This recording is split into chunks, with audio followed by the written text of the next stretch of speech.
Hi, everybody. Today I want to talk to you a little bit about developing your paragraphs a little bit more. I've read a number of your drafts so far, and I really want to see a lot more from some of you in terms of your analysis and synthesis. So we're going to look at a couple methods for developing your paragraphs a little bit more and really showing all your thinking about what's going on in your paragraphs. Because I think our tendency is to say, oh, that's self-explanatory. I don't need to explain that as much because the reader already gets it. But you really want to show all your work as you explain and analyze the quotes and ideas that you're using.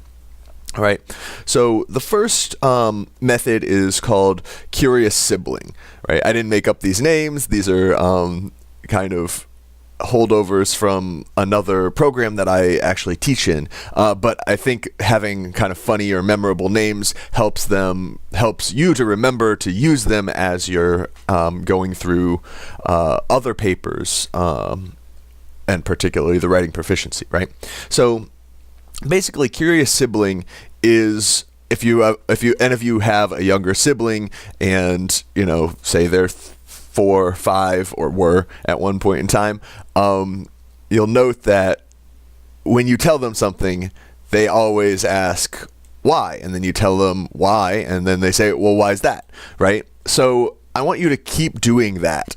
So whenever you make a claim, it doesn't have to be why, but keep asking questions about it. So why do I think that is true? How is it that people believe this way? Or why is this important? There's any number of questions. This is repeated at least 10 times. You probably don't have to do it that many times, but you do want to kind of keep pushing until it seems so obvious as the answer is like, because things are and other things are not, that might be silly. So it might get to a silly point, but, if you rank the most relevant explanations and put them in your essay, you're going to be doing a lot more work. Another thing to ask yourself, or a group of questions to ask yourself, here are called Socratic questions. So if any of you know ancient Greek philosophy, Socrates kind of developed this way of thinking by asking questions. So these are some questions that you might ask yourself that can help you push your thinking on an issue. They don't all apply because, these Socratic questions can apply to fiction, poetry, nonfiction, any number of things. But some of them you already do, right? What does this quote mean? Rephrasing it in your own words. That's the second column of your triple entries, right? Why does the author use specific words or phrases? So what are those words doing that can help you like expand on what the author's really saying?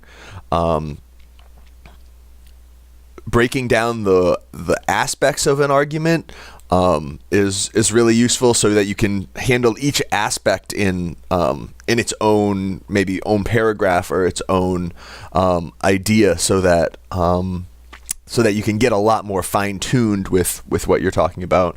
What does this remind me of? Remember, I don't want to hear that much about your life or like stuff outside of the articles in this case, only because the writing proficiency really wants you to be using those articles. How does this relate to other sources and points of view?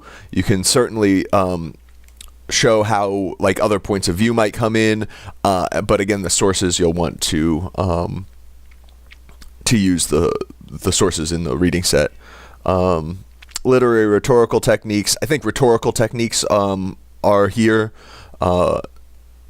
useful. So how is the author making the argument that they're making? How does it make me feel? Kind of feel here might be an odd word or unhelpful, because I don't want to hear so much about your feelings, but about the points that are being made. But like how is this how is the author trying to make the reader feel? I think is one thing you could ask. what do I think about this idea? That kind of goes with the last one. If I had a different background, trying to look at it from another point of view might be useful. And seeing the evidence and trying to figure out if it's wrong or really useful or smart are ways to kind of get into it. Good.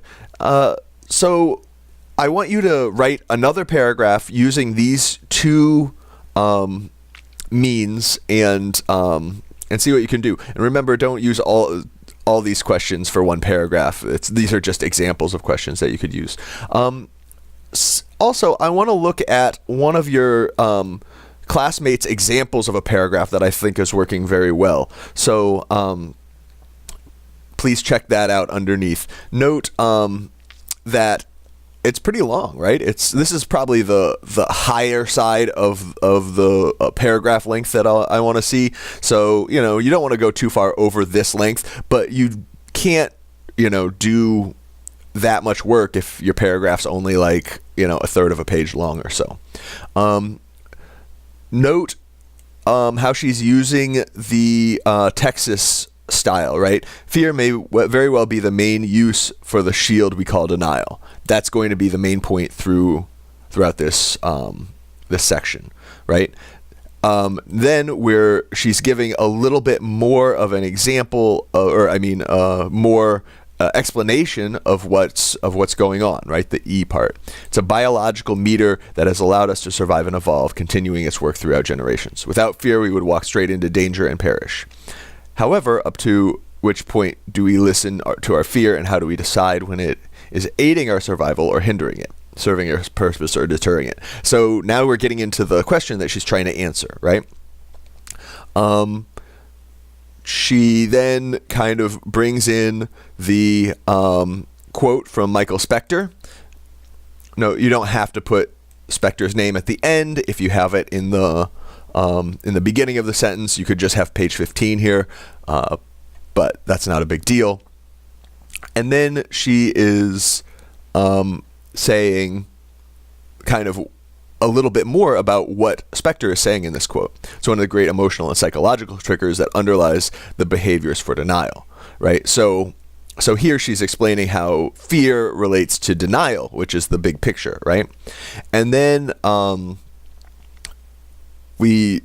she's kind of explaining and analyzing what that fear is doing, she then kind of brings it out to why it matters and why she's making this point. However, despite the evidence rejecting the notion that vaccines cause autism, the fear instilled and passed on speaks greater volumes to these parents. Our instincts for survival is a fundamental part of our biology. This instinct has a stronger grasp on us and reacts more strongly to fear than it does to reason. So she's really getting to the basis of her argument at the very end here, which I think is doing really well. So I want you guys to kind of think about making your paragraphs longer and going step by step through your analysis and synthesis, drawing together this quote with like your bigger picture of your thesis when you're writing your paragraphs. So I want you to write a paragraph, upload it to the discussion section on this day, Saturday, March 4th, and then on Monday, or actually you can start right away if other people have uploaded their pieces, but before next Friday, I want you to make critiques of at least 2 other people's writings, right? So that means everyone who uploads one should have 2 critiques of it by Friday, and then on Monday we'll start talking about about structuring and how to like put your ideas together and start connecting them. So I really need you to have your outlines up by Monday as well. Only a couple of you who have done that so far, and I need you to do that. So other than that, I hope you have a great rest of the weekend, and let me know if you have any questions. All right.